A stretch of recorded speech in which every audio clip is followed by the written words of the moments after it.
Voilà, on est aujourd'hui le jeudi 20 janvier, on est tout Bishvat, on est le 15 du mois de Shvat et le cours est pour l'élévation de l'âme de Alice Bat Rachel. En tous les cas, aujourd'hui cours de Haftara et il y a comme d'habitude un lien entre la paracha et la Haftara, entre la paracha donc dans la Torah de Moshe et le morceau choisi par les maîtres d'Israël qui généralement est emprunté des prophètes ou de l'histoire des rois, mais qui sont de la Bible. En tous les cas, on va résumer très brièvement ce qu'on a dit hier pour mieux comprendre ce que nous allons développer dans la Haftara. On a expliqué hier que la Torah a été donnée sous le signe de deux chiffres, le chiffre 10 et le chiffre 11. Le chiffre 10 qui est le chiffre mettant en évidence la différence, le particulier, alors que le chiffre 11 met en évidence l'essence qui réunit, qui unit, et au niveau de laquelle les différences disparaissent. C'est la raison pour laquelle Yitro est représenté par le chiffre 11, parce que Yitro justement est celui qui vient de l'intérieur des nations, et qui, malgré le fait qu'il vient de l'intérieur des nations, et plus encore qu'il représentait dans les nations ce qu'il y a de plus éloigné de la Torah, puisqu'il était le prêtre, le grand prêtre de toute l'idolâtrie en son temps, c'est-à-dire qu'il était à l'extrême opposé, non seulement du peuple juif, mais de la spiritualité d'Israël. Et malgré tout, non seulement il a pu se rajouter, il a pu revenir, il a pu s'unir à Israël, et plus encore, la Torah du don de la Torah porte son nom, Yitro, et plus encore, l'épisode le concernant dans la paracha du don de la Torah est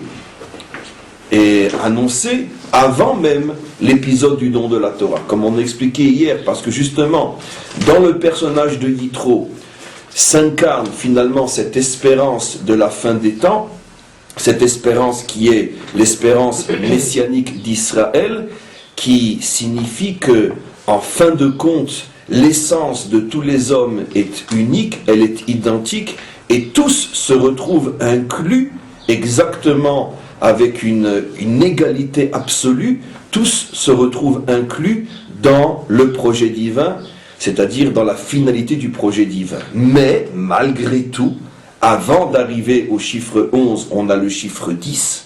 Le chiffre 10 qui représente la Torah d'Israël, ce qu'il y a de spécifique dans la Torah d'Israël, et ce qui différencie aussi le peuple juif des autres nations. Alors là aussi, je tiens à préciser ce qu'on a déjà d'ailleurs dit hier, mais je le redis encore une fois pour que ce soit très très clair. Le chiffre 11 ne remplacera jamais le chiffre 10, c'est-à-dire que aujourd'hui et demain et pour l'éternité, ces deux chiffres, le chiffre 10 et le chiffre 11, continueront à se côtoyer, c'est ce qu'on va d'ailleurs expliquer aujourd'hui plus en détail, c'est-à-dire que Dieu a décidé, parce que la Torah est éternelle, elle ne changera pas, Dieu a décidé qu'il y aurait toujours au milieu des peuples, un peuple différent des autres, celui qui est appelé par Dieu lui-même juste avant le don de la Torah, Mamlechet Kohanim, une nation de Kohanim. On va voir aujourd'hui grâce à la Haftara combien c'est important cette définition, cette identité d'être un peuple de Kohanim.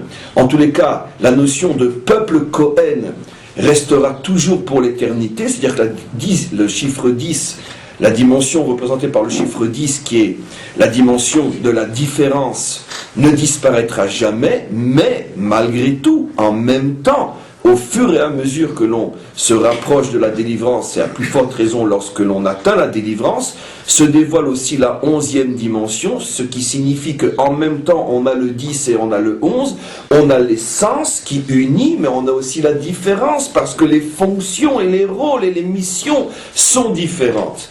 Et donc, c'est ce que Dieu veut, en fin de compte, il veut un monde uni par l'essence, mais différent par la fonction, le 10 et le 11. Je tiens juste à préciser que on retrouve aussi, explique nos maîtres, cette notion de l'union entre le 10 et le 11 et le fait que le 10 ne disparaît pas en fin de compte pour laisser sa seule place au 11, puisque 10 et 11, ça donne 21, si je ne me trompe pas, et si on cherche l'origine, ou plutôt le sens profond du chiffre 21 dans la Torah, nos maîtres, entre autres le Baal HaTurim, font remarquer que les 3 premières lettres, c'est-à-dire les initiales des noms des pères fondateurs d'Israël, Avraham, Yitzhak et Yaakov, Avraham, Yitzhak et Yaakov, on trouve combien?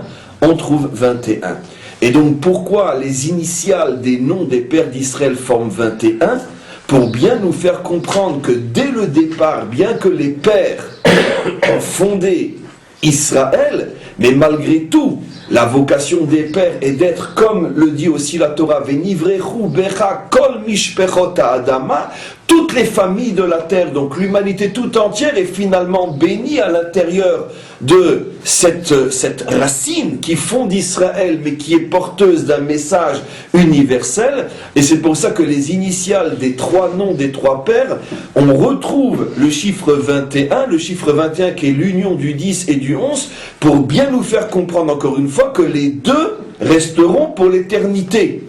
Aujourd'hui, on pourrait presque dire que, en ce qui nous concerne, c'est surtout le chiffre 10 qui prévaut, en ce sens que le chiffre 11, on n'a pas encore vraiment trouvé. Je vais expliquer d'ailleurs tout de suite pourquoi et comment, puisque aujourd'hui on a le chiffre 10, on a le peuple juif, on a la Torah d'Israël, on a les 10 commandements, on a cette histoire différente et spécifique d'Israël à travers l'histoire des nations, mais la dimension représentée par le chiffre 11, qui est finalement le retour de toutes les nations à cette essence divine, au niveau de laquelle se trouve Israël, et au niveau de laquelle il y a une égalité fondamentale entre Israël et les nations, cette essence divine représentée par le chiffre 11 n'a pas encore été révélée, puisqu'on n'est pas encore véritablement au niveau de la délivrance. Et ça me permet de répondre à haute voix à une question qui a été posée hier après le cours et que j'ai répondu donc à titre personnel, privé, que je voudrais absolument que ça soit connu, et la question et la réponse. Quelqu'un a posé après le cours la question, oui mais attention, mais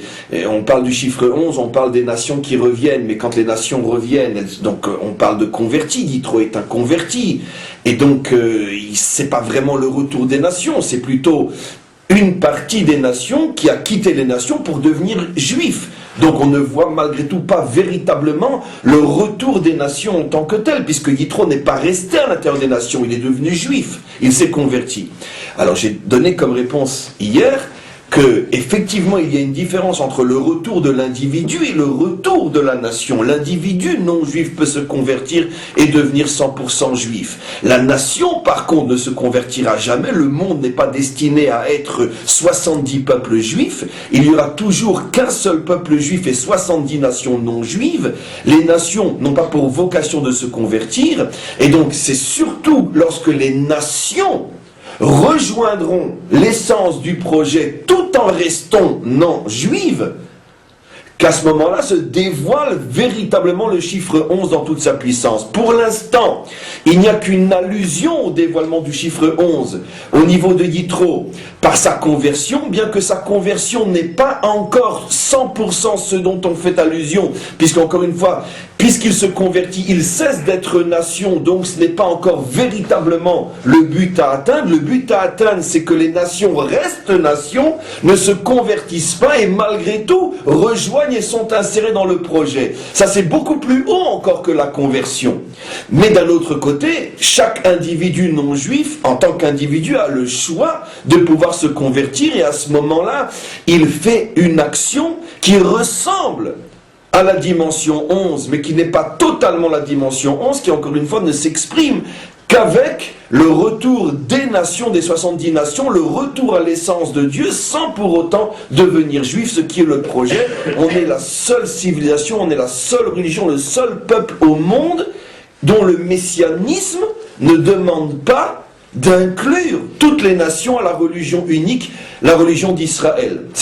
On pourrait dire que c'est un phénomène, un cas unique dans toute l'histoire des peuples. Comment une civilisation qui pense, qui affirme que sa spiritualité est valable pour toutes, pour tous, malgré tout, non seulement ne demande pas à tous d'y adhérer de la même manière que lui, mais en plus dit que le projet depuis le départ est que surtout elles ne doivent pas y adhérer de la même manière que lui, parce que c'est exactement ce que veut le maître du monde pour dévoiler justement le véritable projet qui est à la fois l'indifférence et l'union. Comme on a expliqué hier, la différence dans l'extériorité et l'union dans l'intériorité. Et c'est ce pari presque impossible que le maître du monde a voulu relever en créant le monde. Et ça fait depuis des millénaires et des millénaires que tous les hommes et tous les peuples et toutes les civilisations se cassent les dents sur cette difficulté. Comment peut-on à la fois être unis véritablement et différents véritablement? Alors c'est facile à dire, à l'intérieur uni, à l'extérieur différent. Mais c'est extrêmement difficile à vivre et c'est tout le projet justement d'Israël et c'est toute la raison d'être du don de la Torah. En tous les cas, on revient à notre Haftarah.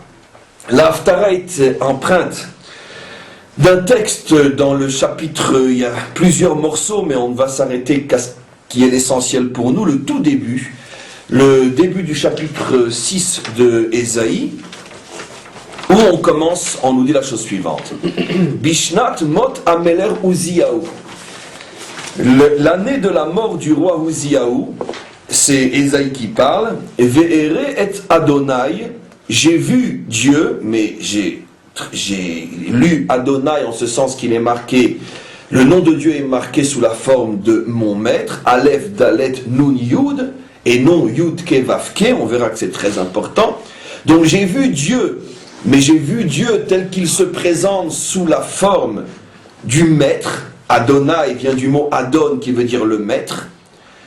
Yoshev al-Kise Ram Venissa, qui était assis sur un trône de gloire, je traduis plus ou moins, Veshulav Meleim et Echal, et le Echal, la pièce dans laquelle se trouvait Dieu assis sur son trône, cette pièce était remplie de sa présence.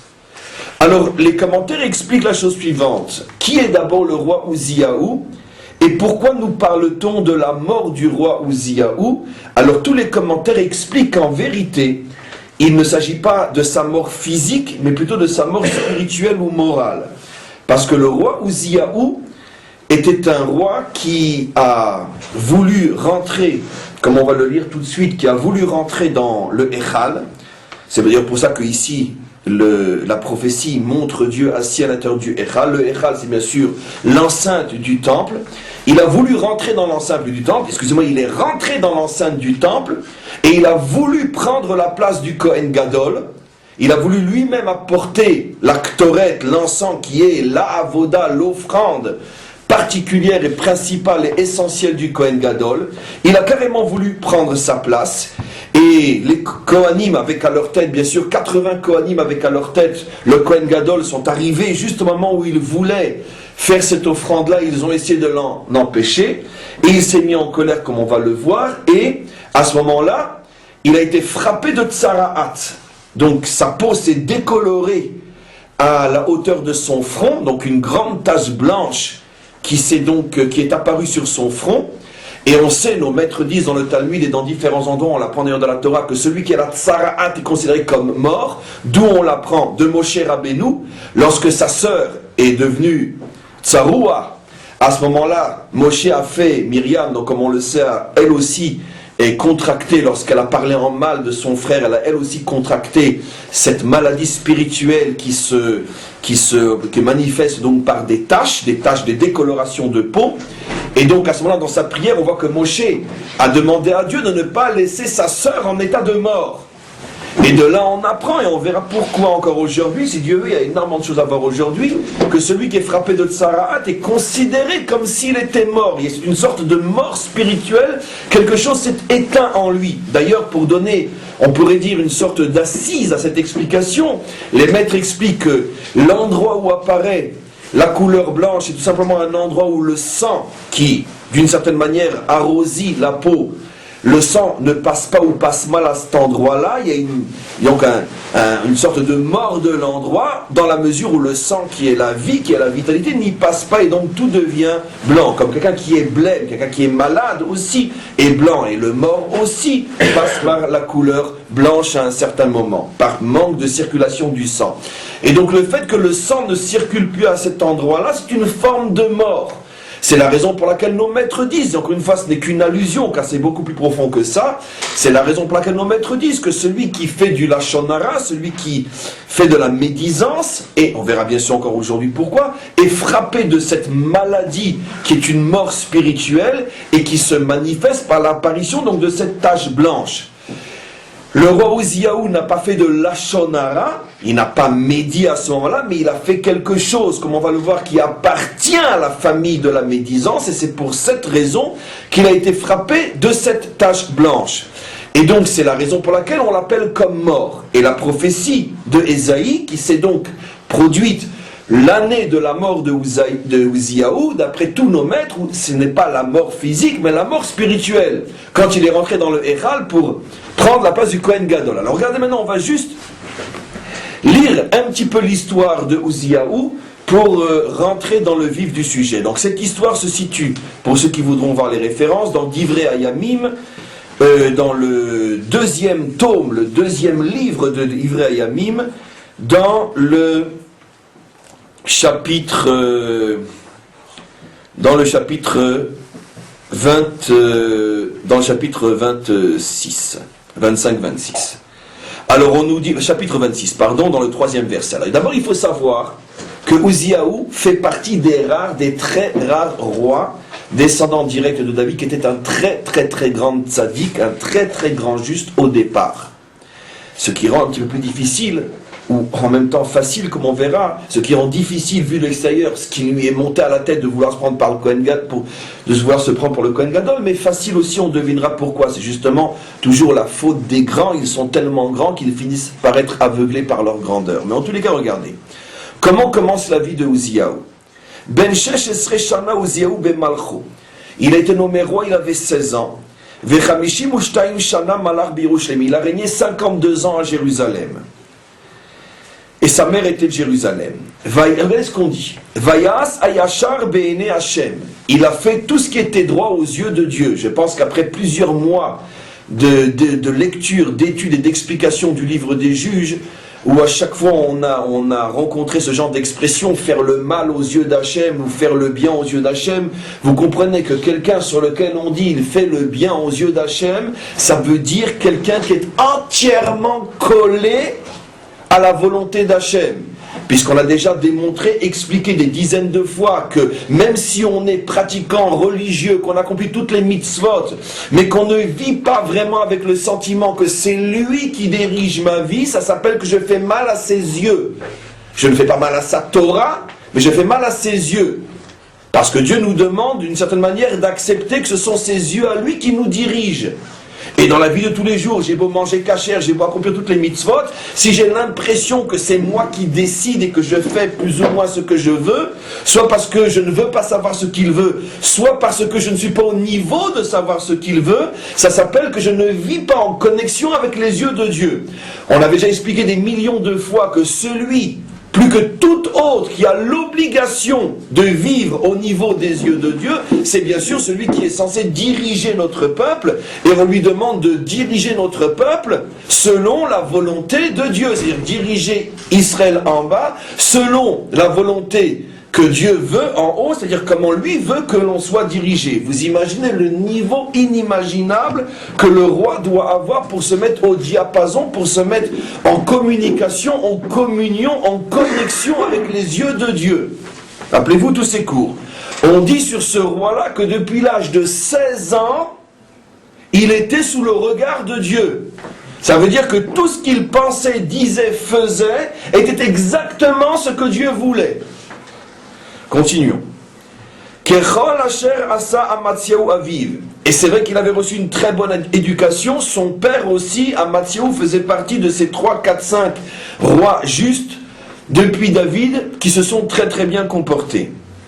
Et regardez encore. Vayilidrosh Elohim bime Zachariahu amevin birota Elohim. Il avait la chance, dans sa génération, il avait un très grand prophète qui lui comprenait tous les messages de Dieu. Il était capable de les interpréter, même des messages qui se présentaient sous la forme de paraboles. Un très très très grand savant spirituel qui s'appelait Zachariahu. Et lui en a fait son maître, c'est-à-dire qu'il passait des heures et des heures et des heures, ce roi-là, assis à côté de son maître pour comprendre Dieu. Vous imaginez un roi pareil. Ubime darshu et avaye. Et il est arrivé à amener tout son peuple à rechercher, à questionner, à comprendre Dieu. Itzlichu Elohim. Et donc, en récompense, il a eu une réussite inimaginable dans tous les domaines de l'exercice de sa fonction. Vayetse veilachem, il a mené de grandes guerres et à chaque fois, il réussissait. Mais voilà que, comme d'habitude, le suspense arrive. Et on lit la chose suivante. On est après, dans le verset 16, ou kecheskato, lorsqu'il a atteint le fait de sa puissance, morale et spirituelle aussi, on parle que de ça, Gabalibo, son cœur lui est monté à la tête, Adle Ashrit, au point qu'il a tout perdu, il a tout détruit. Vaïma'al Bashem Elokav, il a fauté contre Hachem, son Dieu. Les commentaires font remarquer, on pourrait dire, l'allusion extraordinaire du texte. Il n'est pas marqué Vaïmal Bashem uniquement Elokav. C'est-à-dire qu'au moment où il a fauté, Dieu disait de lui, je suis ton Dieu. Ça veut dire que Dieu s'identifiait à cet homme-là et lui pouvait s'identifier à Dieu, tellement il était haut. Et vous savez très bien ce que disent nos maîtres, que Dieu hésite de donner son nom sur un homme tant qu'il est vivant, parce que Dieu ne fait pas confiance jusqu'au dernier jour, va savoir si ça va tenir, et donc il ne se fait pas appeler le Dieu d'un tel jusqu'à sa mort. Si vraiment jusqu'à sa mort il n'a pas failli, alors après on peut dire il était le Dieu d'un tel, mais tant qu'il est vivant, on sait ce que dit Hillel, Al ta'amin be'atzmecha ad yom motar, n'aie pas confiance en toi jusqu'au jour de ta mort. Mais lui était tellement grand qu'il est de son vivant déjà, Dieu a accepté qu'on l'appelle Havaye Elokav, je suis le Dieu de cet homme. Et malgré tout, il a fauté. Quelle est sa faute? Ne nous inquiétons pas, il n'est pas parti dans un bistrot. C'est une faute extrêmement spirituelle. On en aimerait bien, des rois qui ne font que ce genre de fautes. Il a voulu servir Dieu au-delà de ses compétences. C'est ça la faute de ce genre d'homme. Vouloir servir Dieu au-delà de ses compétences. Vayavo elechal Hashem. Il est rentré dans le palais d'Hachem, c'est-à-dire dans le temple. Le aktir al misbar akteret. Pour pouvoir lui-même apporter l'encens. C'est-à-dire il a voulu donc remplacer le Kohen Gadol. Vayavo acharav Azariahu ha-Kohen ve'imo Kohanim Lashem Shmonim Benechaïl. Sont rentrés 80 soldats, puisque les Kohanim, 80 soldats Kohanim protégeaient, défendaient aussi le temple, entre autres de ce genre de choses. Et le Kohen Gadol rentre à la tête de 80 Kohanim soldats. Ve'yamdu al Uziyahu ha-Melech. Et tout de suite ils l'ont stoppé. Ve'yomrulo lo lecha Uziyahu la'aktir Lashem. Il dit mais qu'est-ce que tu fais? C'est pas à toi de faire une chose pareille. Tu sais très bien que ce tafkid, cette fonction a été donnée aux Kohanim, c'est à eux de faire l'encens. Ki ma'alta, c'est une faute. Velo lecha lechvod me Hashem Elohim. Est-ce que tu penses que c'est ta manière à toi d'honorer Hashem Elohim? Et on continue. Et Uziyahu se met en colère. Il a voulu leur lancer qu'on appelle ça l'épée. Non, pas l'épée. La cuillère dans laquelle il y a l'encens, bon, vous trouverez le mot, une sorte de pelle, une petite pelle en or dans laquelle il y a l'encens. Il a voulu leur jeter, et à ce moment-là, et à ce moment-là, son front s'est recouvert d'une tache blanche, et qu'est-ce qui s'est passé? Il a pris peur, il a compris qu'il était frappé, ce qui veut dire, comme expliquent les commentaires, que jusqu'à ce que lui-même, de ses propres yeux, voit cette tache, il était persuadé qu'il était dans son bon droit. Ça veut dire, alors que nous, ça nous paraît, les enfants de 6 ans savent que c'est une grave faute. Dès qu'on commence à faire un petit peu le chumash, on apprend ces choses-là. Mais lui était persuadé que il était dans son bon droit. Et il a fallu cette tâche pour qu'il se rende compte que Hachem ne voulait pas de son offrande. Et donc il a accepté tranquillement de sortir du temple, et il est resté Metzora jusqu'à la fin de sa vie, et il a donné ses fonctions à son fils Ayotam. Et il n'a pas pu exercer donc sa fonction de roi, puisqu'il avait tellement honte qu'il a dû s'arrêter là. Oui. Intéressant, c'est qu'il a ressenti qu'il était lépreux, parce qu'il n'a pas pu voir la tache, elle était sur son... Oui, bon, j'imagine que aussi dans le regard de... Non, mais de toute façon, je sais pas si tu le dis de manière ironique ou pas, mais de toute façon, c'est vrai. Comme je l'ai expliqué, cette tâche est révélatrice d'une mort intérieure. Donc il a senti que tout d'un coup, tout s'est fermé, il s'est senti mort, et à ce moment-là, il a compris que Dieu l'avait abandonné. Mais ce qui est extraordinaire, c'est que jusqu'à ce qu'il ressente et voit la tâche, il était persuadé qu'il était dans son bon droit. Donc il faut comprendre ce qui se passe. Alors bien sûr, tous les commentaires expliquent, le Malbim, Rashi, etc., que évidemment cette histoire est extrêmement emblématique, et vous comprenez pourquoi c'est l'Haftarah qui va vraiment comme une sœur jumelle avec le cours d'hier et la paracha. On a bien sûr mis en évidence hier cette notion du 10 et du 11, cette notion extrêmement complexe, et qui fait trébucher tellement d'hommes. On ne sait plus du tout où se trouve le juste milieu, où se trouve l'équilibre. D'un côté, la Torah parle du chiffre 11, c'est-à-dire elle nous montre que dans l'essence, on est tous un. Et il n'y a aucune différence entre Moshe et Yitro, entre le juif et le non-juif. C'est que dans l'essence, on est tous un, on est tous des créatures de Dieu. Et pourtant, dans les fonctions, on est tous fondamentalement différents. Et Dieu tient à ce que cette différence reste absolue. Il est hors de question de faire tomber les frontières entre une fonction et une autre. Chacun sa place.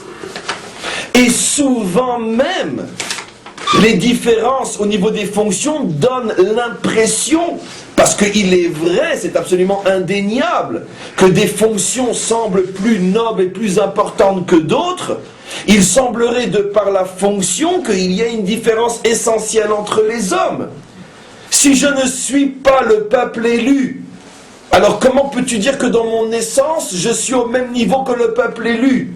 Pourquoi lui a-t-il des droits, a-t-il une fonction, a-t-il une mission que je n'ai pas? Si je suis dans mon essence aussi haut que lui, alors pourquoi une telle différence? Si on était tous des individus et des peuples avec des fonctions et des missions différentes, mais que nos yeux constatent qu'il n'y a aucune mission, aucune fonction supérieure à une autre, alors on pourrait donc admettre qu'on est tous différents ruisseaux, du même niveau, de la même quantité d'eau, de la même force et de la même fonction, provenant d'une même source.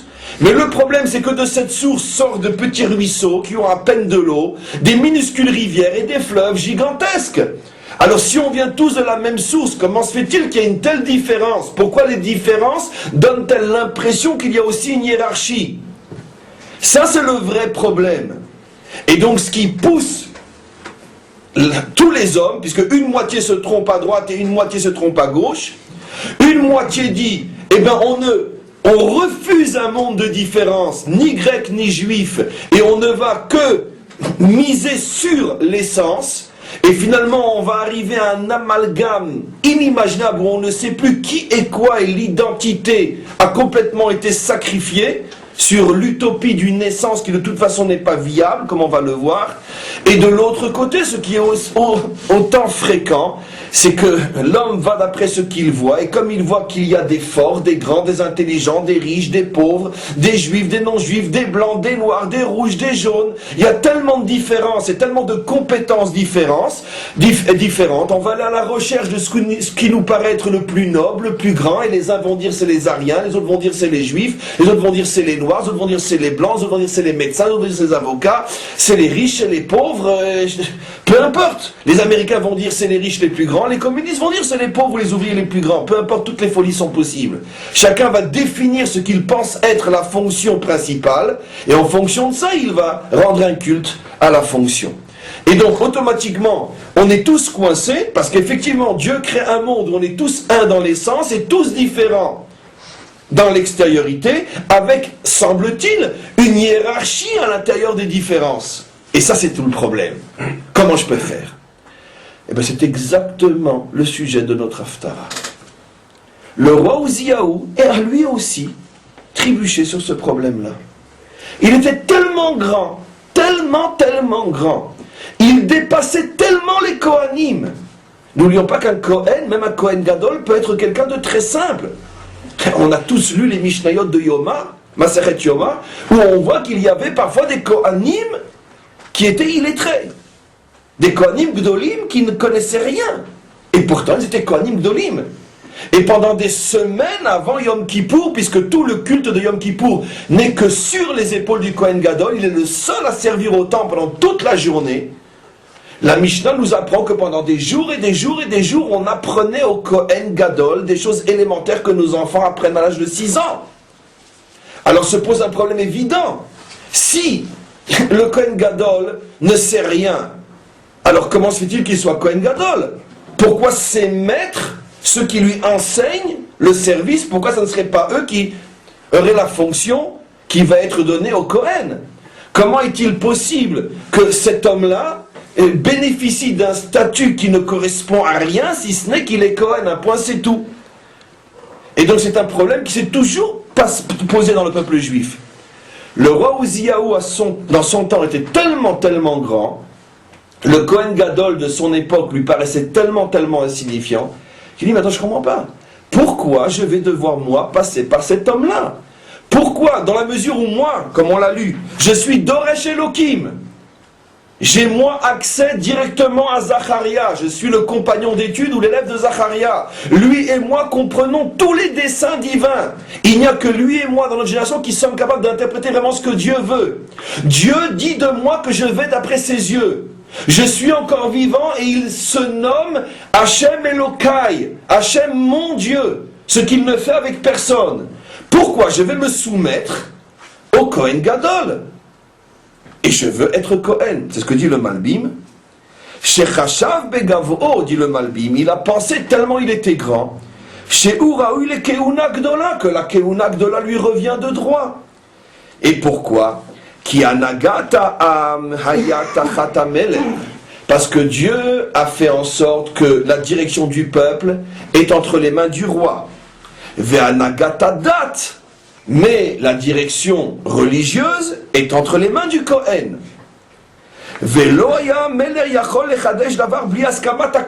Et Dieu a voulu qu'il y ait ces différentes fonctions pour obliger le roi à se soumettre dans tout ce qui est moral et spirituel, à se soumettre au Kohen.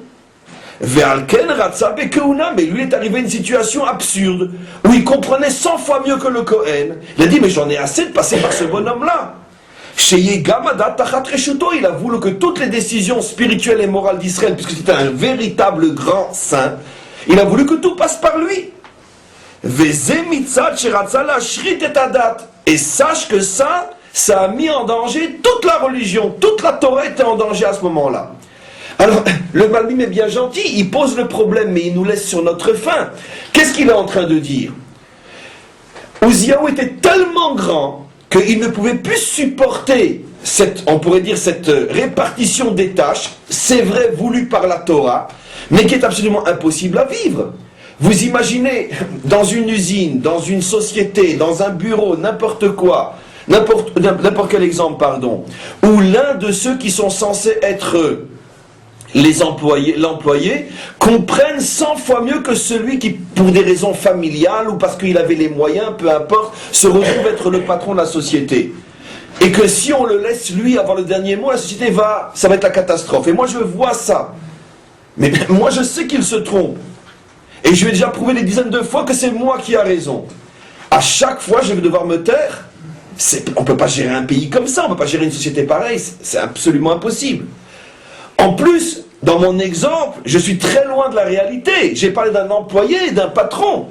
Après tout, l'employé, qui prenne sa paye, et puis si l'affaire coule, tant pis. Mais là, il s'agit d'un roi, c'est pas un employé.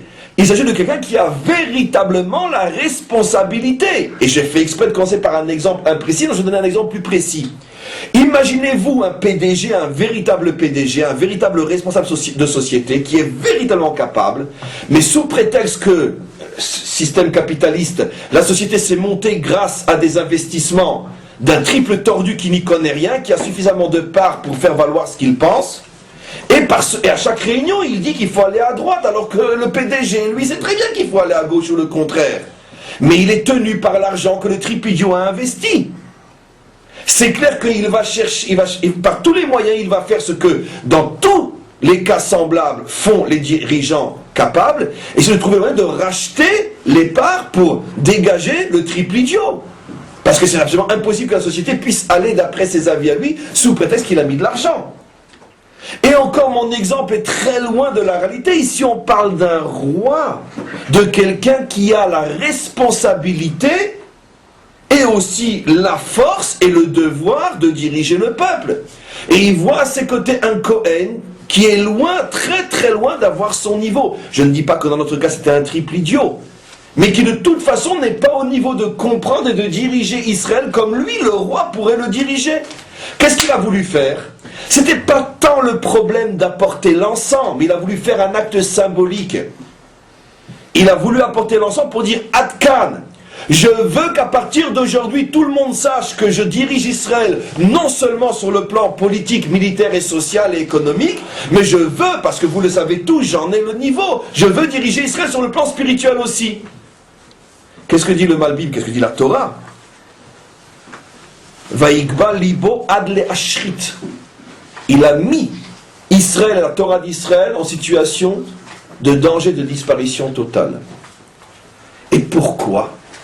Parce que c'est toujours le même problème. Écoutez-moi bien. Si le Cohen est un Cohen authentique, ça veut dire il fait ce qu'il doit faire. Même si, extérieurement, parce que ce sont uniquement des critères extérieurs, il est moins intelligent, moins capable, moins juste, moins saint, moins tout ce que vous voulez. Pourquoi? Parce qu'il a un être qui est limité. Pas tout le monde naît avec les forces d'un roi Uziaou. C'est clair qu'il y a des différences au niveau des natures. Mais s'il fait ce qu'il doit faire, selon la nature qu'il a, dans la mesure où Hachem l'a choisi, ça passera par lui, et pas par le plus grand. Plus grand, qui est peut-être plus grand, mais il n'a pas été choisi, ça passe pas par lui. Ici, je suis en train de dire quelque chose de très, très, très, très fort. Si le monde n'était pas entre les mains véritablement d'Hachem, alors effectivement, il y aurait toutes les raisons de dire que le meilleur gagne. Et ça passe par le meilleur. Je n'ai pas dit le plus fort, j'ai dit le meilleur. Le plus fort, c'est dans la rue. Dans notre langage, c'est le meilleur. Si effectivement, le monde n'était que entre les mains des hommes, c'est tout à fait normal, juste et souhaitable que ça passe par le meilleur. Pour le meilleur de tous. Pour le mieux de tous.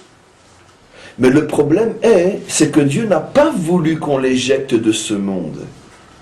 Et donc, qu'est-ce qu'il fait? C'est lui qui fait des choix. Et des choix qui ne correspondent pas forcément à nos critères visibles et logiques. Et il dit les choses suivantes. Et il dit, pardon, la chose suivante, ne vous inquiétez pas. Moi, j'ai fait tel choix. C'est moi qui dirige mon monde. Avec vous, mais je le dirige aussi un petit peu. Et en vérité, un peu plus que vous. Et donc, si j'ai décidé que ça passe par les Kohanim, même si, en valeur objective, réelle, le Kohen est moins grand qu'un autre dans sa génération qui n'est pas Kohen, ça passera par le Kohen et pas par l'autre. Et pourquoi, mais pourquoi je suis meilleur que lui? Je vais t'expliquer pourquoi. Parce que si je ne fais pas ça, le résultat est évident. Je vais me faire évincer de mon monde. Parce qu'à chaque fois viendra un homme qui se considérera comme étant le meilleur, et à chaque fois il voudra à lui seul prendre les commandes du monde. On pourrait répondre à Hachem, et en quoi ça te dérange, maître du monde? Après tout, allez, donne-le-nous ton monde, t'en as tellement besoin. Le maître du monde répondra, il y a un petit problème, je vais vous expliquer. Parce que selon quels critères on va décider qu'on est le meilleur? Ça peut être un bon critère, comme le roi Uziaou, qui était effectivement un bon roi. Mais si demain vient un triple idiot, qui lui fonde le fait qu'il est le meilleur sur des valeurs qui ne sont pas les meilleures. Et quand il verra qu'on ne veut pas le suivre, qu'on ne l'écoute pas, il profitera qu'il a le pouvoir pour dire quoi? Je suis peut-être pas le meilleur, mais je suis le plus fort. C'est la fin du monde. Si tu acceptes le principe du meilleur, tu ouvres la porte au principe du plus fort. Si tu ouvres la porte au principe du plus fort, tu ouvres la porte au principe de la mort. Il n'y a plus de monde, c'est fini. Alors qu'est-ce que fait Hachem? Il dit, écoutez, vous savez quoi? On va diriger le monde ensemble. Moi, je fais mes choix, les choix fondamentaux qui me permettent de mettre des garde-fous à la folie humaine.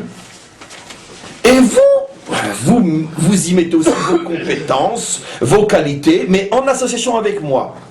Et quand un jour, vos qualités, vos compétences, votre grandeur réelle sera en désaccord avec mon choix, c'est moi qui l'emporte, c'est pas vous. C'est les termes de l'association. C'est ce qui se passe avec Uziaou.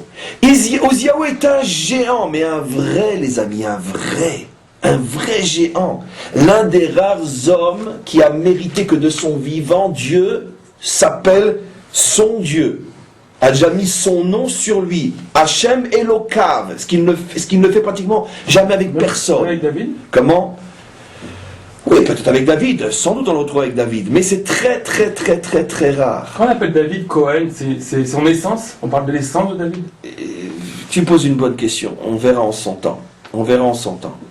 Pourquoi on l'appelait Cohen ? Effectivement. En plus, il s'habillait aussi comme un Cohen.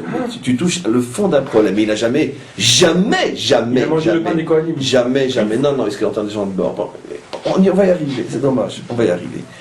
Jamais il a joué le rôle des Kohanim. En tous les cas, on revient maintenant sur notre histoire. Quoi qu'il en soit, même quand on est en présence d'un homme sur lequel la Torah dit que depuis l'âge de 16 ans, Dieu témoigne du fait que tout ce qu'il fait, c'est ce que lui, Dieu, veut, malgré tout, il ne peut pas prendre la place du Cohen. Et même si le Cohen ne lui arrive pas à la cheville, pourquoi ?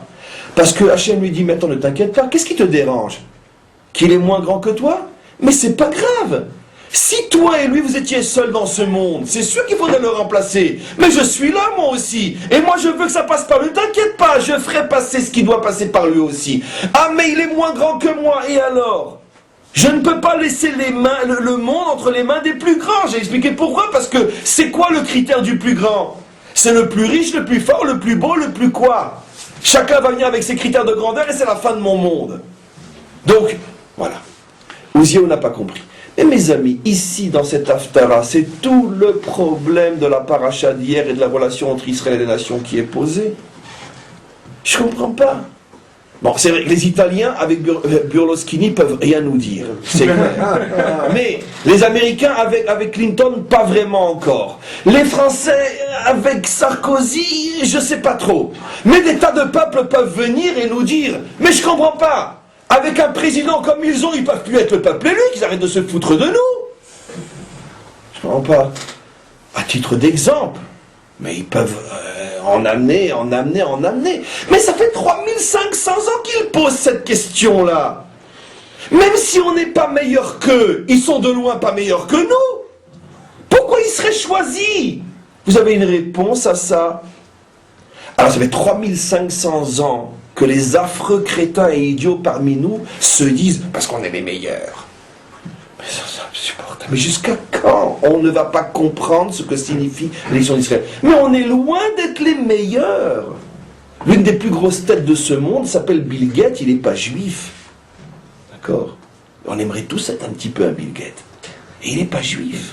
Alors c'est vrai qu'on en a beaucoup des prix Nobel, etc. Mais que ça ne nous monte pas à la tête. On est loin d'être les meilleurs. Loin. Et surtout pas dans le plan moral et spirituel. J'ai expliqué que notre grandeur, c'est la fidélité. J'ai un cours là-dessus, peu importe. Mais pas meilleur dans le sens que nous, on le comprend. On a nos ordures, nos crétins, tout ce que vous voulez. Même des présidents qui nous font honte. Alors quoi ? Pourquoi ? C'est la question des nations depuis 3500 ans. Mais qu'est-ce que vous nous voulez avec votre élection ? Haftara. Je traduis maintenant. C'est plus les nations qui parlent, c'est Uzziah. Mais je comprends pas, mais pourquoi ça va passer par ce tordu-là ? Pourquoi ? Il comprend rien au service divin. Je comprends pourquoi ça va passer par lui. Je rentre, je fais l'offrande à sa place. Paf, frappé de la tsaraat. Non. C'est moi qui décide, c'est pas toi. Mais je veux comprendre, tu te tais, tu comprendras pas. Un point, c'est tout. Il n'y a pas d'explication. C'est comme ça. Je veux mon Cohen et je veux pas toi. Attention, c'est pas que je veux pas toi. Dans ta fonction de roi, je veux toi. Mais dans mon temple, je veux pas toi. Comment on est appelé juste avant le don de la Torah, mes amis ? Mamlechet Kohanim. Ça passe par nous. On n'est pas les meilleurs. on n'est pas les plus grands, on n'est pas les plus intelligents.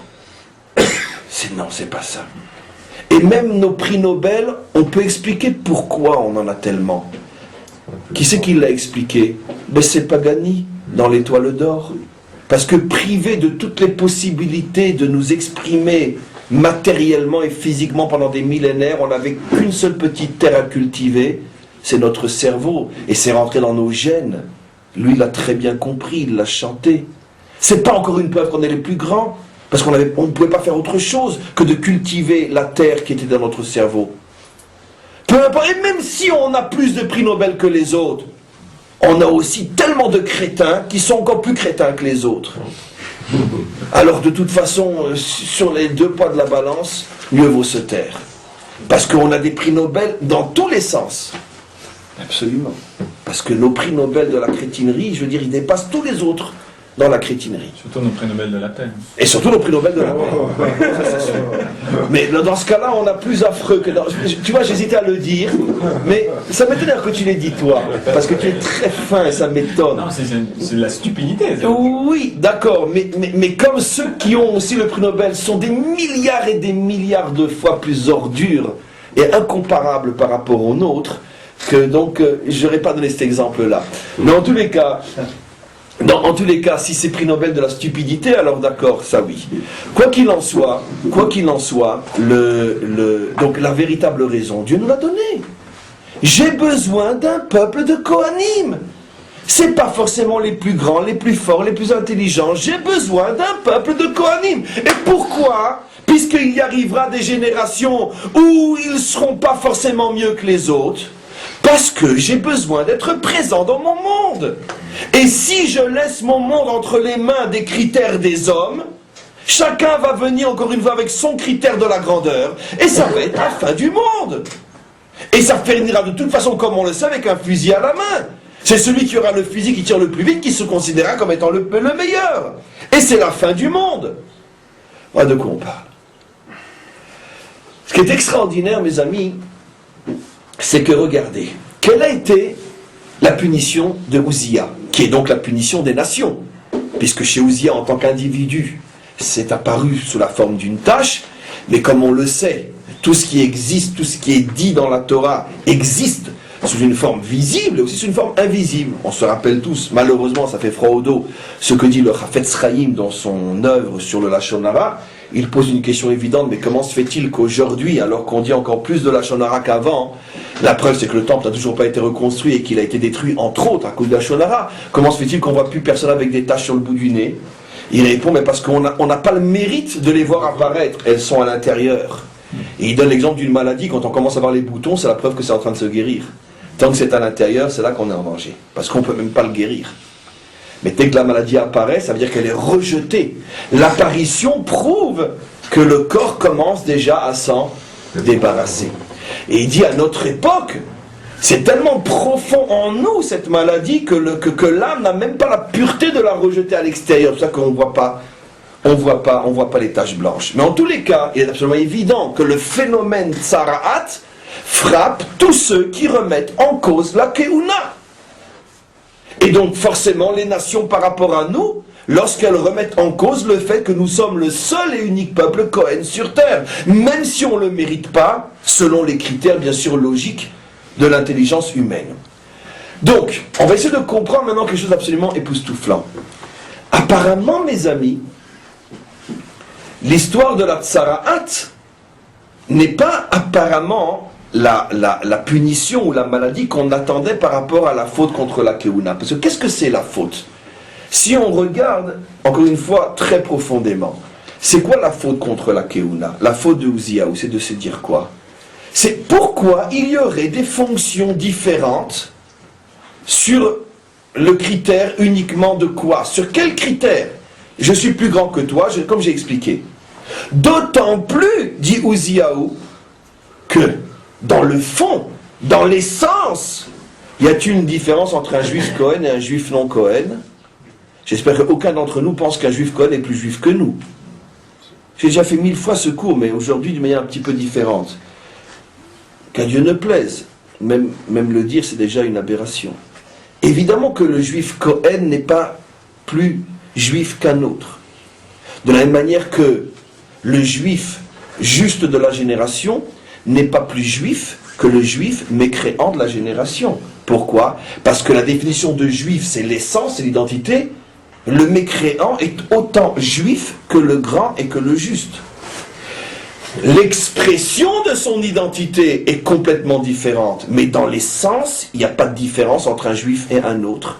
Nous avons la même essence que Moshe, c'est absolument évident. D'accord. Donc, Ouziaou dit la chose suivante, je ne comprends pas. Dans la mesure où, de toute façon, selon les critères visibles, je suis 1000 fois plus grand que ce Cohen. Et en plus, au niveau de l'essence, on a de toute façon la même essence. Pourquoi je laisserai lui jouer le rôle de Cohen? Ce qui veut dire que la véritable raison pour laquelle Ouziaou veut prendre la place du Cohen, c'est qu'il dit, mais de toute façon, c'est une foutaise cette histoire-là. Au niveau de l'essence, il n'y a pas de Keuna. On n'est pas Cohen d'essence. On est tous juifs de la même manière. Et regardez de quoi il est frappé. La tsarat. Or, si vous réfléchissez un petit peu, vous vous rappellerez que la tsarat apparemment est une punition qui est donnée justement à ceux qui oublient l'essence. Alors que Ouziaou s'est trop souvenu de l'essence. Et j'explique. Très brièvement, car ce n'est pas un cours sur la médisance. Quelle est la faute de la médisance? C'est que quand tu vois quelqu'un qui faute, et tu commences à le colporter, à l'ouvrir, à ouvrir ta bouche, à l'écrire dans les journaux, à le salir, etc. Pourquoi tu fais une faute qui est pire qu'un assassinat, d'après nos maîtres? Parce que, d'accord, il a fauté, d'accord, il doit être puni pour sa faute. Mais ce que tu es en train de faire porte atteinte à quoi? À son essence, à son être le plus profond. Tu lui enlèves toute possibilité d'être réhabilité, de faire teshuva, de revenir, de réparer. Parce qu'un homme qui va savoir qu'il est sali, que sa réputation est salie, un homme qui va savoir, on a tellement parlé maintenant de notre président, mais ce que font les journaux, mais lui ce qu'il fait par rapport aux journaux et aux journalistes, mais c'est un enfant de cœur. Lui est un véritable saint. Et d'ailleurs, la chance qu'il a, c'est qu'il y aura tellement de journalistes en enfer qu'il n'y aura plus de place pour lui. Pourquoi? Et parce que eux sont de véritables saloperies. Pourquoi? Mais qu'est-ce que tu as besoin de le salir comme ça? Il a fauté, il va prendre sa punition, il a fini sa carrière. Dans les livres de l'histoire, notre pays sera toujours retenu comme le président d'Israël débauché. Ça suffit comme punition, mais qu'est-ce que ça donne tous les jours de raconter qu'il lui a enlevé le bouton et qu'elle lui a dit non, remets le bouton, mais jusqu'où vous allez aller? Ces gens-là ne peuvent pas être juifs. C'est sûr que ces gens-là ne peuvent pas être. Ils ne peuvent pas avoir une âme juive, c'est impossible. C'est pas possible, ils sont fous, mais laissez-le tranquille. Il a déjà suffisamment subi, ça c'est le lachon hara pur, grave. Une chose est sûre, c'est que tous ces journalistes qui le salissent sans arrêt, prouvent qu'ils sont eux-mêmes complètement déconnectés de l'essence. Car s'ils savaient que malgré toutes les fautes que cet homme a fait, quoi qu'il en soit, dans son essence, lui comme un autre, proviennent tous d'une même source qui est divine, et que tout ce qu'il a bousillé, c'est uniquement les rayonnements de son essence, mais pas l'essence, tu ne l'achèverais pas à ce point, tu ne tirerais pas dessus à bout portant. Et donc, c'est pour ça que la Torah nous dit que c'est la pire des fautes de la lachon hara.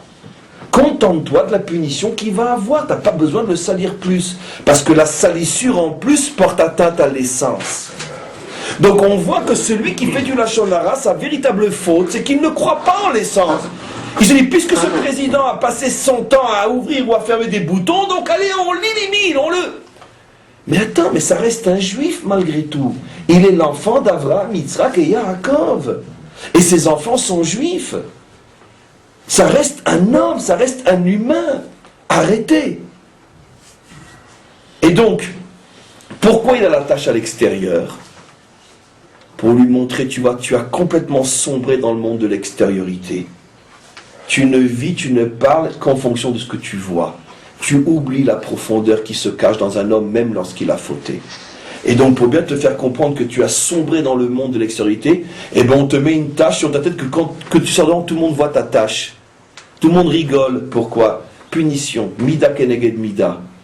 Tu as sombré dans l'extériorité, eh ben, tu vas vivre avec une tâche qui est sur le bout de ton nez. Pour rappeler à tout le monde que tu es un homme superficiel, artificiel. Oui. Pourquoi Korah, quand il s'attaque à l'élection, en fin de compte, de Moshe, il est Lui pas- s'attaque à la Keoula à la- aussi. oui. Très bien. Il vient avec l'encens lui aussi comme par hasard. Oui. Et pourquoi il n'a pas la tâche, il est pas mort de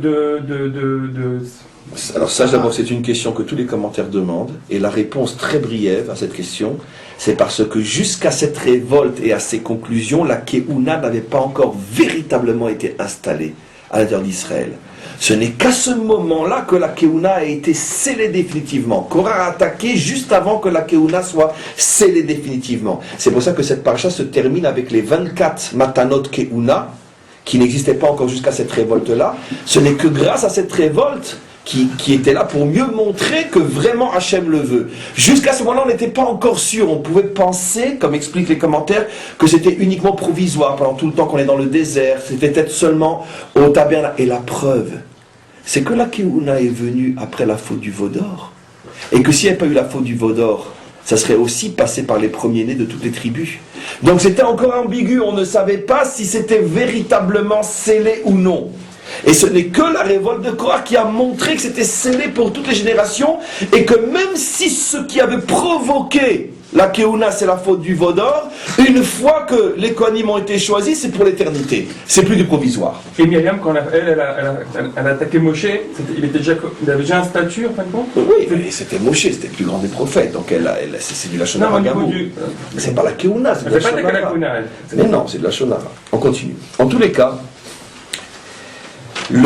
j'ai dit seulement que la faute contre la Keouna est du même type que le Lachonara. C'est la même famille de fautes.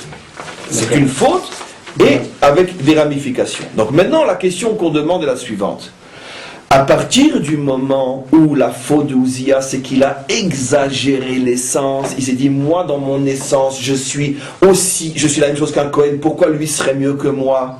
Alors pourquoi la punition est qu'il va être frappé comme ceux qui justement ont oublié l'essence? Ceux qui ne regardent que le côté extérieur. Est-ce que vous êtes toujours suffisamment vif et éveillé pour comprendre ce que je demande? La question est terrible. Il fait une faute en mettant le doigt sur l'essence. Il dit, puisqu'au niveau de l'essence, on est tous les mêmes juifs, pourquoi il y aurait des Kohanim et des non-Kohen? Et il est puni de la tsarat qui vient frapper ceux qui oublient l'essence et qui ne croient que ce qu'ils voient. Ça veut dire, encore une fois, ceux qui sont artificiels, superficiels, qui vont d'après leurs yeux et non d'après l'essence. Mes amis, je vais vous donner comme réponse, sans trop rentrer dans les détails, et après on continuera parce qu'on a encore des millions de choses à voir. Je ne sais pas si on aura la force et le temps pour, mais en tous les cas, je vais donner un exemple historique qui, vous le compléterez vous-même. Je n'ai pas le temps, ni la force, ni l'envie de le compléter plus que ce que je vais dire. On va donner un exemple historique et vous allez voir.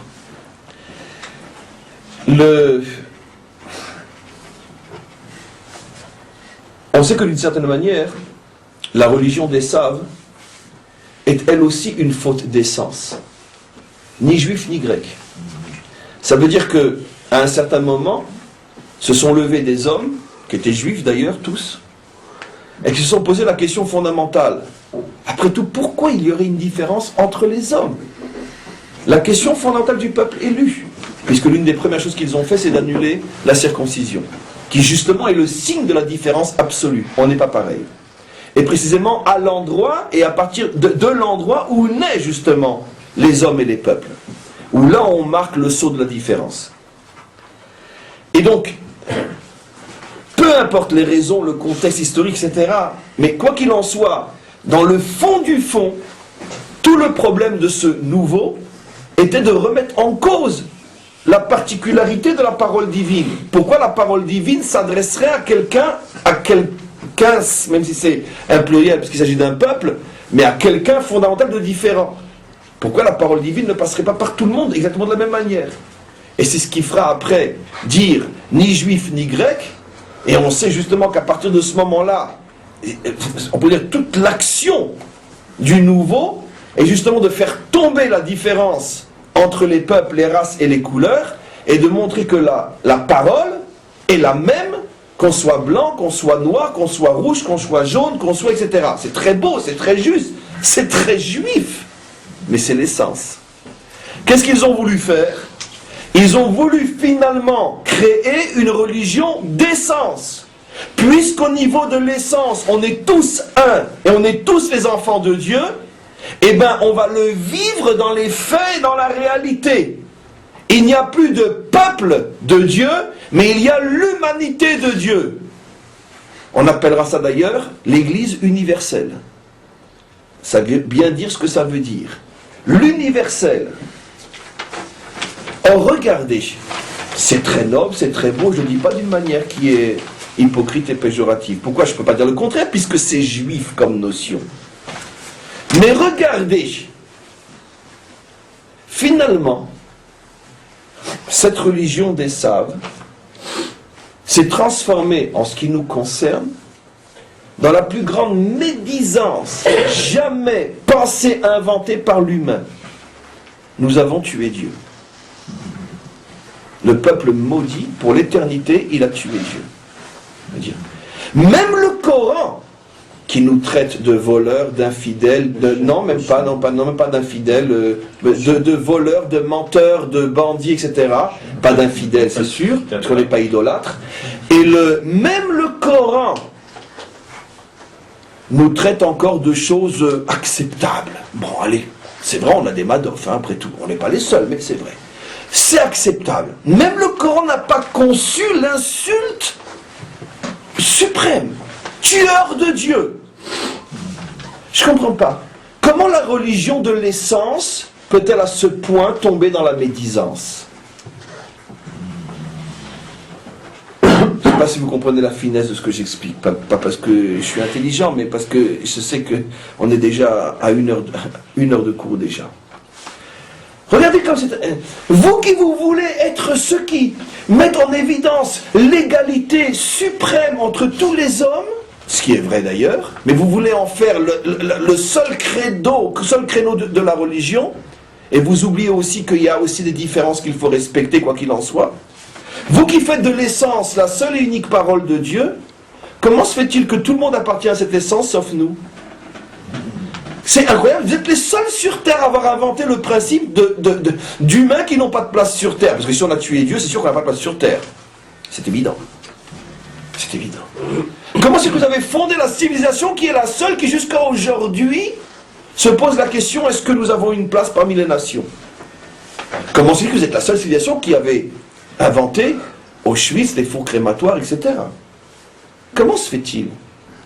Eh bien, la réponse, elle est dans Ousia, mais à un niveau microscopique. Celui qui ne veut que l'essence finira, et c'est sa punition, parce que Hachem, on pourrait dire, a un humour inimaginable, un humour dont on se passerait, mais enfin, ça ne fait rire que lui, peu importe, mais en tout cas, il a un humour inimaginable, c'est qu'il montre à chacun, quand il faute, que tu vas arriver exactement au résultat contraire. Vous, la religion qui voulait inclure tout le monde, sans différence, vous êtes la seule au monde qui aura à ce point exclu, comme vous nous avez exclus. Jamais personne, même le Coran ne nous exclut pas, comme vous nous avez exclus. Jamais personne ne nous aura exclus comme vous nous avez exclus. Tiens, la religion de l'universel, la religion de l'essence, parce que Hachem, comme je le dis encore une fois, quand il veut montrer l'abomination, la perversion, au niveau de l'idée, il amène l'idée exactement à l'endroit qui est à l'extrême opposé de là où elle pensait aller. Ça restera pour l'éternité la religion de l'exclusion, celle qui exclut les autres. Celle qui ose dire qu'il y a sur terre des hommes, des femmes et des enfants qui n'ont pas de place sur terre. Nos pires ennemis n'ont pas pensé une chose pareille, oui eux. Et pourtant, ni juifs ni grecs. Alors où sont les juifs? Je vois que des grecs. Donc on revient maintenant à ce qui se passe. Ce qui est extraordinaire, oui. C'est ce qui s'est passé avec justement Korah, puisque quand il dit Kulam Kedoshim, il veut d'une certaine manière donner l'impression dans l'extériorité qu'il veut unir tout le monde. Et inversement, en fait, il a fait ça pour prendre lui le pouvoir dans sa spécificité. C'est pour ça que Rav Kook, il a dit que les graines dans la Yadout de christianisme, ça commence avec cette phrase Kulam Kedoshim. Mais 100%, le Makor juif, qui était longtemps censuré, mais dans notre tradition, le Makor juif de cette forme de chrétienté, c'est la révolte de Korah, bien évidemment. Mais c'est écrit explicitement, seulement c'était du texte qui était censuré pendant des millénaires vu les dangers de le divulguer. Mais c'est sûr que nos maîtres ont toujours vu dans le personnage de Korah le microcosme biblique d'une certaine chrétienté. En tous les cas, on continue. Quoi qu'il en soit, ce qui est extraordinaire, c'est que on retrouve cette notion aussi dans les mots mêmes. Soyez avec moi encore pendant un bon quart d'heure. Et dans cette prophétie de Ésaïe, on a déjà expliqué énormément donc pourquoi elle est faite à l'époque du roi Uziaou, qui a été frappé de Tsaraat, et ce que ça représente. Et il dit, donc je vous rappelle le texte, donc Va'era, donc j'ai prophétisé l'année où Uziaou a été frappé de Tsaraat, Va'ere et Adonai Yoshev al Kiseh, et j'ai vu Dieu, mais appelé Adon, le maître, qui est un des noms de Dieu, assis sur son trône. Et il dit j'ai vu. Alors on va revoir maintenant aujourd'hui d'une manière extraordinaire une histoire qu'on avait déjà vue nous aussi avec son petit-fils, le roi Ménaché. Et écoutez, ici sur place, les commentaires posent la question qui va être plus tard l'argument de Ménaché pour tuer son grand-père Ésaïe. Comment tu peux dire que tu as vu alors que ton maître Moshe a dit, lui aussi a voulu voir, mais Dieu lui a répondu Velo Irani Adam Vahai. Comment tu peux dire tu as vu? Bon, nos maîtres ne lui ont pas demandé ça pour le tuer, mais ils ont voulu comprendre malgré tout, parce que c'est ça l'approche juive de la vérité. On ne fait de cadeau à personne, c'est parce qu'il est prophète qui va nous impressionner. Donc on veut comprendre. Comment tu peux dire tu as vu alors que ton maître a dit qu'on ne peut pas voir? Velo Irani Adam Vahai. Et il répond bien sûr d'une manière codée, ce qui est agaçant, parce que quand ils posent une question mais ils ne répondent pas, ils répondent mais ils ne nous laissent pas comprendre. Ils disent il y a une différence. Quand Moshe dit qu'on ne peut pas voir, il fait allusion à ce qu'on appelle Aspakalaria Ameira, c'est dans le Talmud ça veut dire la vitre transparente. Et quand Ésaïe dit qu'il a vu, alors que son maître dit qu'on ne peut pas voir, il fait allusion à Spakalaria de l'Omeira, à la vitre, je vais expliquer d'après le Malbim, au verre qui, comment on appelle ça, qui reflète mais qui n'est pas transparent. Vous savez que pour voir une lumière, tout ce que je dis maintenant, mot à mot, pratiquement la traduction du Malbim sur ce passage-là, sur cette Haftara-là. Il dit la chose suivante. Il y a deux manières de voir une lumière. Soit tu mets, enfin je veux dire, de voir une lumière à travers quelque chose. Soit tu mets une vitre transparente, ce qu'on a dans l'hébreu chakouf, soit tu mets une glace qui va te refléter la lumière. Si tu es dans un endroit, c'est l'exemple que j'avais déjà rapporté, je le tiens entre autres du Malbim, c'est de lui que vient cette notion. Si tu es à un endroit, à un angle où tu ne peux pas voir le soleil, mais tu veux voir le soleil, tu mets à l'angle un miroir qui va te montrer le soleil tel qu'il est. Sauf que ce n'est pas le soleil que tu vois, c'est son reflet. Mais c'est une image. Et il dit, c'est ça la différence. Et d'ailleurs, lui le dit, mais il est dans un langage qui est proche de nous, mais c'est exactement ce que dit le Ari Akadosh, c'était exactement la définition aussi dans les Mahamarim de Chassidut, de la différence entre ce concept codé des maîtres. Moshe a vu, Baspakalaya Ameira, il a vu derrière un obstacle, mais il a vu comme derrière un obstacle transparent. Donc, ce qu'il a vu est vraiment ce qu'il y a à voir, tandis que tous les autres prophètes après lui ont vu, mais ont vu ce qu'on voit sur un miroir. Donc, on voit, mais c'est pas la chose. C'est pas la chose.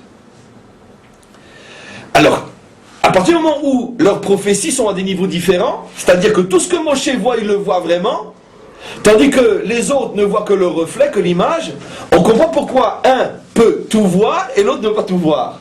Moshe, quand il voit véritablement. Donc Hachem lui dit, me voir moi, mon essence, tu ne peux en aucun cas la voir. Parce que toi, tu as un niveau de prophétie où ce que tu vois, c'est vraiment la chose. Donc, je ne peux pas te montrer vraiment qui je suis. Dit le Malbim, comment l'infini peut-il se montrer au fini? Donc, tu ne peux pas voir mon essence. Mais Ésaïe, lui, il voit de toute façon pas véritablement la chose. Il ne voit qu'une image. Donnons un exemple simple, qui est de moi cette fois-ci. Avec nos yeux, On ne peut pas forcément voir tout un plan, tout un paysage. Mais avec une photo, avec des photos, on peut tout voir. Pourquoi? Parce que la photo, elle peut se prendre sur un angle de vision qui nous permet de tout voir, et puis elle rétrécit aussi. Donc ce que l'œil ne peut pas voir parce que c'est trop étendu, c'est un exemple qui rapporte aussi. La photo, elle, comme elle contracte, elle permet de tout voir. Mais seulement, sache que c'est ni la chose quantitativement, ni qualitativement, ni... Tout simplement, c'est pas la chose elle-même, c'est une image. Donc, tu as un avantage quand tu vois l'image, c'est que tu as l'impression que tu peux voir plus, mais d'un autre côté, tu ne vois qu'une image, donc il n'y a aucune réalité. L'autre ne peut pas tout voir, mais au moins ce qu'il voit, c'est vrai. Moshe voit vraiment Dieu, mais ne peut voir que ce qu'il peut voir. Ésaïe ne voit jamais Dieu, et donc peut voir plus que Moshe, dans son image. Donnons un autre exemple. On peut très bien imaginer que nous vivons en Israël depuis 5 ans, 10 ans, 20 ans, 30 ans. Il est clair que nous n'avons jamais été dans tous les endroits de cette terre, et à l'état de paysage que nous n'avons jamais vu. On peut très bien imaginer que quelqu'un ait entre les mains un album de photographie où il y a des images de tous les territoires d'Israël, et qu'en parcourant l'album, il verra tout, sans jamais n'y avoir été.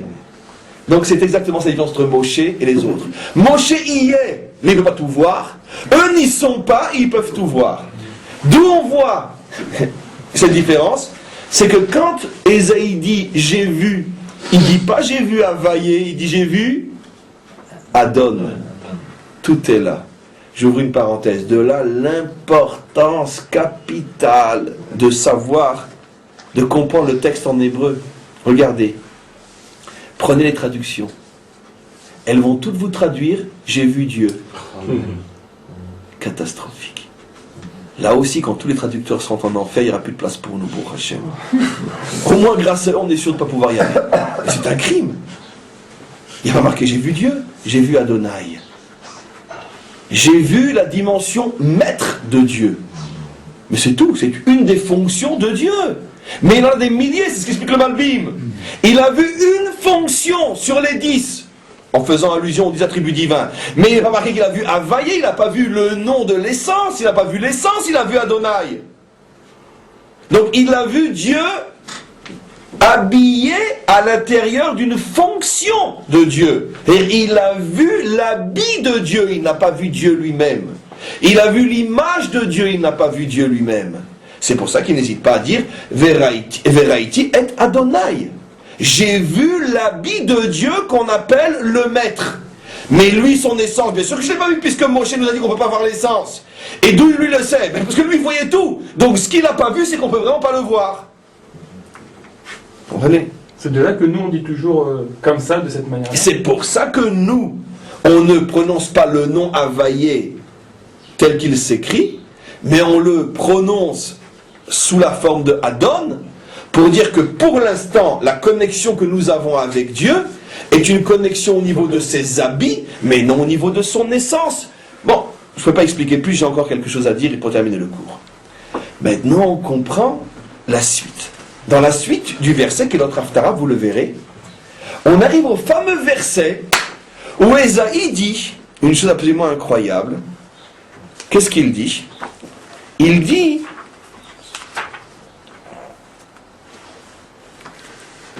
Vaomar Oili.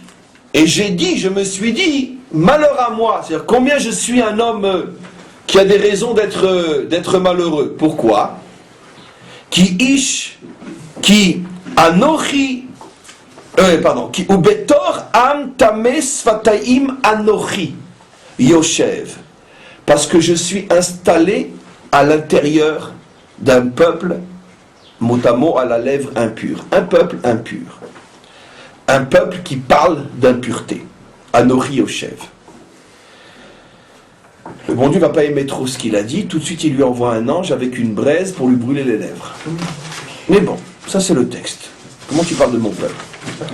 Vous savez qu'en hébreu, tel que les maîtres comprennent l'hébreu, il y a une différence énorme entre le terme Ani et Anochi. Quand Dieu se présente à nous, il ne dit pas Ani Hashem Elokechem, Ani Hashem Elokecha, je suis l'Éternel ton Dieu qui t'est sorti d'Égypte, mais Anochi, qui veut dire aussi je suis en français. Mais il y a une différence fondamentale entre je suis sous la forme de Ani et je suis sous la forme de Anochi. Anochi désigne l'essence, moi véritablement. D'accord ? Par exemple, lorsque dans ma fonction, je suis médecin, je donne des ordres, et que ceux qui sont sous mes responsabilités disent voilà ce que j'ai dit, c'est voilà ce que j'ai dit dans ma fonction de médecin. Mais quand on m'interroge et on me dit est-ce que tu es juif et que je dis je suis juif, là c'est la réponse de l'essence. Médecin, c'est pas mon essence, c'est ma fonction. Donc tout ce que je dis en tant que médecin, c'est les vérités de ma fonction, c'est pas les vérités de mon essence. Car demain je ne serai plus médecin. Par contre, juif, je le suis pour l'éternité. Donc, quand la Torah, c'est ça le génie de l'hébreu, parle de l'essence, elle dit Anochi. Quand elle parle de la fonction, elle dit Ani. Quand Dieu s'est présenté à nous, Anochi, il nous a dévoilé son essence. Ça veut dire pas dans le sens qu'on l'a vu, mais il nous a donné son essence. Il nous permet de nous connecter à l'essence, sans la voir, mais on est connecté avec. C'est pas une contradiction avec tout ce que je viens de dire. On ne peut pas la voir parce que c'est trop grand, mais on est connecté avec. Ici, Ésaïe ne dit pas Ubetor am tame sfataim ani yoshev. Oy vavoy pour lui, il a dit Anochi yoshev.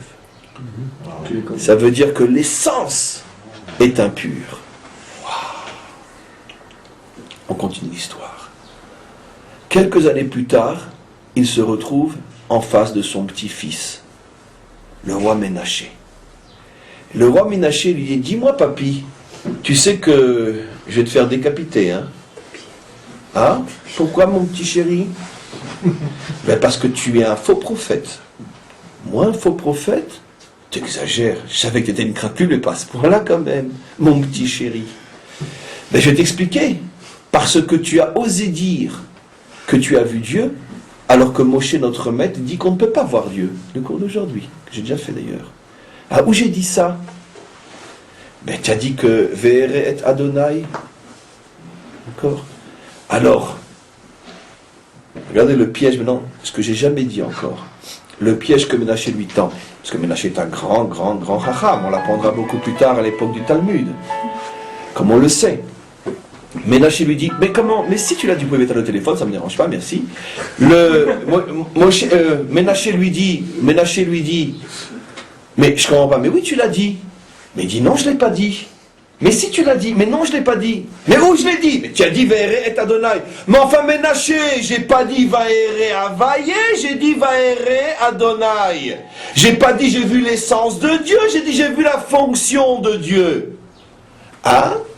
T'as vu la fonction de Dieu, t'es tombé dans le piège que je voulais justement que tu tombes dans ce piège-là. Ça veut dire quoi? Et pourquoi tu n'as pas vu l'essence de Dieu? Mais enfin mon petit chéri, on ne peut pas voir l'essence de Dieu, on ne peut être en contact qu'avec l'image de Dieu. On ne peut être en contact qu'avec l'image de Dieu. Mais alors pourquoi tu me saoules du matin au soir avec ton interdiction d'idolâtrie? Je ne comprends pas. Vous n'aurez pas ma peau, ne vous inquiétez pas, je suis un dur à cuire. Ce n'est pas grave. Sortez avec ce téléphone.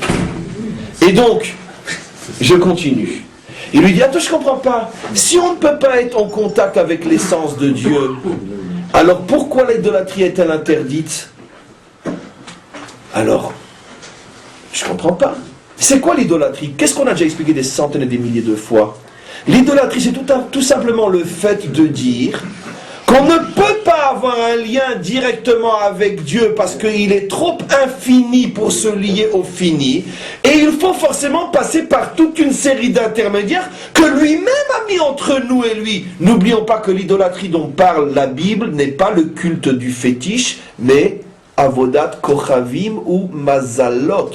On sert les forces intermédiaires qui sont les astres, etc., etc. Qu'on représentait par des effigies, mais comme disent tous les commentaires, l'effigie n'était qu'une image d'eux, mais le culte était rendu à l'astre et son influence sur terre. Alors Ménaché dit, je comprends pas, tu es en train toi-même de dire que tu ne peux pas voir l'essence, tu ne vois que son habit. En français, tu ne vois qu'un intermédiaire. Alors qu'est-ce que tu me saoules avec tes histoires d'idolâtrie? Mais moi je fais comme toi, moi aussi je sais les intermédiaires. Ben oui, je ne peux pas tout expliquer, il est trop tard. Et puis vous m'avez fatigué avec l'histoire des portables. Mais en tous les cas, c'est pas grave.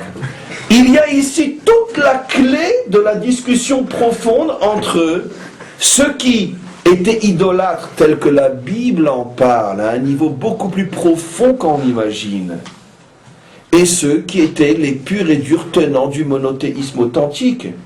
Qu'est-ce que fait le roi Ménaché? Il dit, t'es tombé dans mon piège. Toi-même, tu avoues que tu ne peux pas voir l'essence. Toi-même, tu avoues que Dieu ne se montre qu'à travers des habits, des fonctions, des intermédiaires. Alors qu'est-ce que tu me reproches d'être idolâtre? Mais moi je sais très bien que c'est Dieu qui a tout créé. Je ne dis pas que Dieu n'existe pas. Je ne dis pas qu'il n'est pas la source des intermédiaires. Je dis qu'il y a aussi des intermédiaires. Et à ce moment-là, il lui a dit, donc, il faut que tu choisisses. Ou tu es un faux prophète, ou tu es un emmerdeur. Mais tu ne peux pas être les deux à la fois. Tu choisis. Et il l'a tué. En se fondant sur la prophétie elle-même d'Ésaïe, qui semble reconnaître que finalement, lui-même n'était en contact qu'avec des intermédiaires, des habits de Dieu et non l'essence de Dieu. Nos maîtres disent, vous savez pourquoi il a eu cette punition, Ésaïe? Parce qu'il a osé dire que son essence était à l'intérieur de l'impureté. Mida keneged mida, mesure pour mesure. Ça veut dire quoi? Comment tu peux dire, sous prétexte que tu vis à une époque où il semblerait que c'était rempli de journaux qui salissaient les uns et les autres du matin au soir, et sur toutes les premières pages du quotidien du dimanche, on parlait bien sûr d'Ésaïe. Je vais aller plus loin, mes amis, vous allez comprendre à quoi il fait allusion. Vous savez ce que le Talmud dit? C'est que pour se débarrasser d'Ésaïe, il lui avait envoyé des prostituées pour essayer de le faire tomber. Et lui, se sentant agressé, il en a pris une pour la repousser. Au moment où il la tenait, ils ont pris la photo. Ils l'ont mis sur la première page de France Israël, de France Dimanche, ou ce que vous voulez, peu importe. Ils l'ont mis là. Regardez! Et elles, bien sûr, qu'est-ce qu'elles ont été dire? Oh, il a voulu nous attraper, nous violer, on est arrivé à s'enfuir. Et il y avait des cotarotes sur tous les journaux. Voilà celui qui nous fait de la morale. Hein. Vous savez, jusqu'à aujourd'hui, quand on veut faire tomber quelqu'un, on lui fait un coup pareil, c'est facile. Et bien sûr. C'est pour ça que, peu importe, il y a à boire et à manger sur chacune des histoires qui remplissent aujourd'hui nos sales journaux. Peu importe. Quoi qu'il en soit, le Talmud affirme que Ésaïe était constamment poursuivi par ces générations. Ils essayaient constamment de le faire tomber.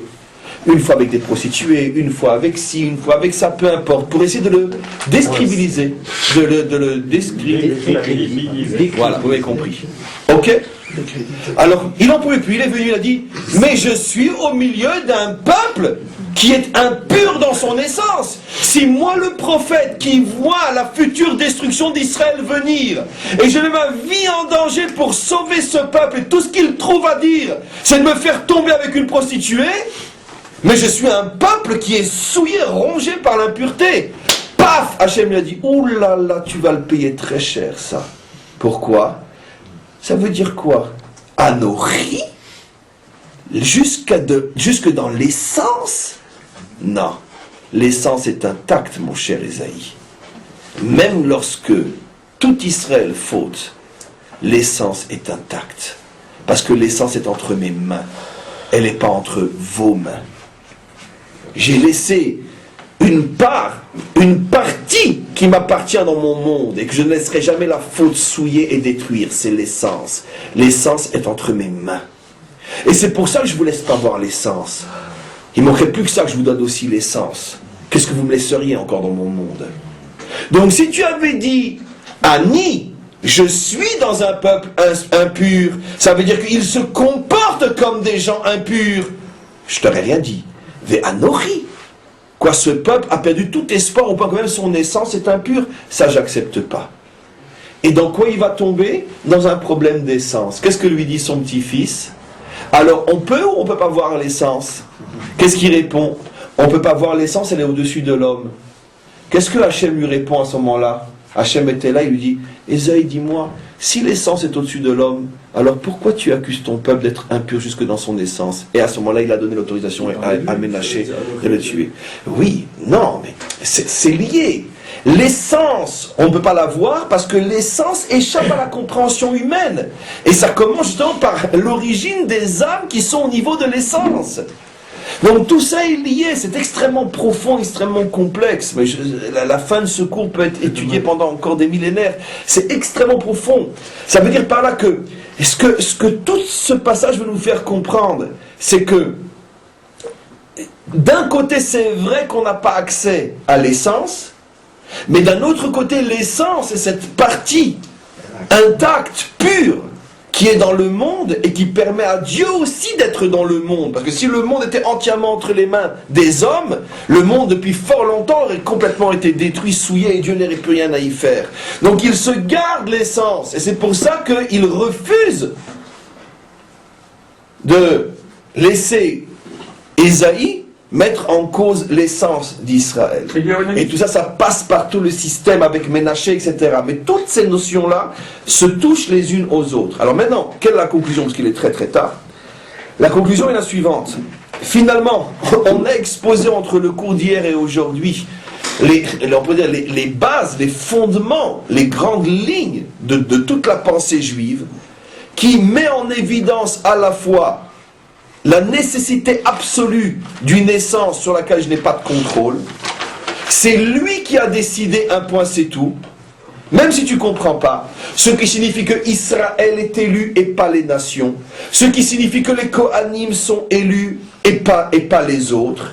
Ce qui signifie, je reviens, que Israël est élu et continue à l'être, même lorsque les nations ont la possibilité de revendiquer en toute justice qu'elles sont meilleures que nous, ce qui signifie que le Kohen reste Kohen même lorsque nous pouvons revendiquer en toute justice que c'est un triple idiot et que nous sommes meilleurs que lui. Et pourquoi Dieu fait ça?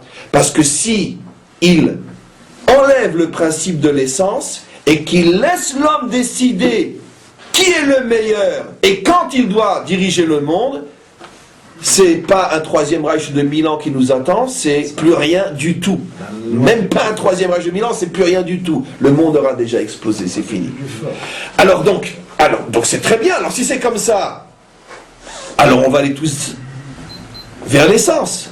C'est pour ça que la réponse à ça est non. Dieu veut aussi les différences, il veut aussi les compétences, il veut aussi les rôles et les missions différentes, parce qu'il veut aussi laisser l'homme agir, se mettre en évidence, et Dieu ne veut pas un amalgame sans juifs, sans grecs, sans hommes, sans femmes, où on ne sait plus qui est quoi, où toutes les races, toutes les couleurs, toutes les religions, toutes les tendances, tout devient un grand bloc universel, uniforme, où finalement les qualités de chacun d'entre nous auront complètement disparu. Et toute la difficulté, comme je l'ai expliqué, c'est le juste milieu. Arriver à trouver le juste milieu, et bien sûr le juste milieu, comme on le sait, ça va être la grande découverte du Mashiach. C'est ce qu'il va arriver à découvrir, parce que le dire c'est facile, mais le découvrir, le révéler, l'enseigner et surtout le mettre en pratique, ça va être, on peut dire, la clé de la délivrance. Pourquoi? Quand le Mashiach va révéler tout simplement que c'est vrai, les Juifs ont été choisis, mais d'un autre côté, il va arriver à faire prendre conscience aux nations qu'il n'y a aucune honte à ne pas être juif, et qu'après tout, on est aussi bien non-juif que juif, et lorsqu'il va arriver à faire prendre conscience aux Juifs que bien que vous avez été choisi, vous avez un rôle différent, et vous devrez pour l'éternité rester dans ce rôle différent. Ne vous croyez pas supérieur aux autres. Lorsque tout le monde va se rendre compte que finalement on est tous des enfants du bon Dieu et que les différences entre nous, même hiérarchiques, ne sont pas une preuve qu'il y a une hiérarchie au niveau de l'essence, eh bien tout le monde va se sentir bien. Je dis c'est facile à dire, mais il faut le Mashiach pour arriver à le faire comprendre. Et finalement, il n'y aura plus après ni MLF, ni truc, ni machin, etc. Les femmes n'auront plus de complexe d'être femmes, les hommes n'auront plus de crétinerie à se croire des hommes, et les goïms n'auront plus de honte à être goy, les juifs ne seront plus pédants à être juifs, etc., etc. Chacun sera à sa place parce que chacun aura compris fondamentalement comment les choses fonctionnent telles que le maître du monde veut qu'elles fonctionnent. Amen.